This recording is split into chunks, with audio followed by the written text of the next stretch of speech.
एक समय की बात है, एक गांव में तालाब किनारे में एक मंदिर था। उस मंदिर में एक साधु रहता था। इसी गांव में एक चोर भी रहता था। चोर जवान था और साधु बूढ़ा।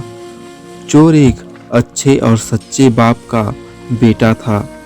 गलत संगत में पड़कर चोर हो गया तो जिंदगी भी चोर की ही घसीटनी पड़ रही थी। बाप ने उसकी शादी नहीं की। चोर अपने ही गांव में हाथ मारता था। लोग उसे जयकाल चोर कहते थे। वह छोटी छोटी चोरी ही करता था। उसके चोरी करने से लोगों को दुख अधिक होता था, हानि कम। चोर को लाभ कुछ नहीं, परेशानी दुनिया भर की। चोर ने सोचा, मंदिर के चढ़ावों से साधु की थैली भरी पड़ी है। क्या करना है उसे उस थैली का? वह संपत्ति भी उसकी मुफ्त की ही है। खून पसीने की कमाई का तो है नहीं।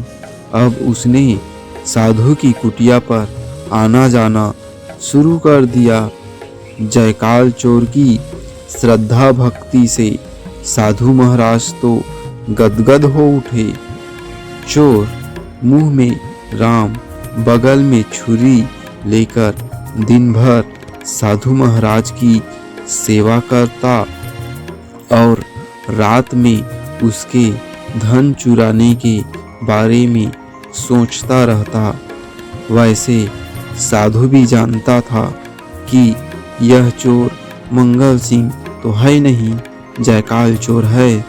दिन में ये चोरी नहीं करेगा और रात में मुझे इसको घास नहीं डालनी है। इसीलिए मेरी थैली का बाल भी बांका नहीं होगा। थैली के आकार को देखकर जयकाल चोर की नीयत खराब होती रहती थी। एक दिन चोर रात होने पर कुटिया में ही सो गया। उठाने पर भी नहीं उठा। दाव में जयकाल चोर और बचाव में साधु महाराज रात भर करवट पर करवट बदलते रहे। जब झाड़ी में मुर्गे ने सुबह आवाज दी तो साधु महाराज की जान में जान आई। अगले दिन से साधु महाराज रात को थैली बाहर रख देता और सुबह उस थैली को भीतर लाकर रख देता। साधु रात भर खर्राटे भरता रहता। चोर रात भर थैली को ढूंढता थक जाता। घनघोर अंधेरी रात में साधु की आत्मा ने कहा, तू पापी महात्मा है, उस थैली से तेरा क्या लगाव? मोह माया छोड़कर तू साधु बना। अब फिर उसी मोह माया में पड़ रहा है। मोह छोड़, बेचारे चोर का भला कर।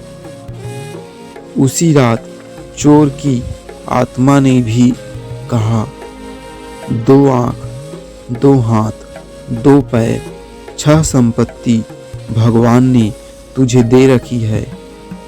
तू उनका दुरुपयोग मत कर, उसका सदुपयोग कर। चोरी के चक्कर में पड़कर जिंदगी को क्यों बर्बाद कर रहा है? चोरी से तौबा कर, करने वाला क्या नहीं कर सकता। जब तक नियत में खोट रहेगा तब तक भाग्य भी तुझ पर मेहरबान नहीं होगा। तुझे अभी एक लंबी जिंदगी जीना है। इस थैली के सहारे तेरा कितने दिन कटेगा और कहीं लेने के देने पड़ गए तो? फिर उस रात से साधु ने वह थैली बाहर नहीं रखी। सुबह साधु महाराज ने देखा थैली तो वहीं पर है, पर आज जयकाल चोर नहीं था। वैसे अब जयकाल चोर होता भी कैसे? उसकी अंतरात्मा जो जाग गई थी। दोस्तों, ये कहानी आपको कैसे लगी कमेंट ज़रूर करें और इस वीडियो को लाइक, चैनल को सब्सक्राइब ज़रूर करें। पूरा वीडियो देखने के लिए बहुत बहुत धन्यवाद।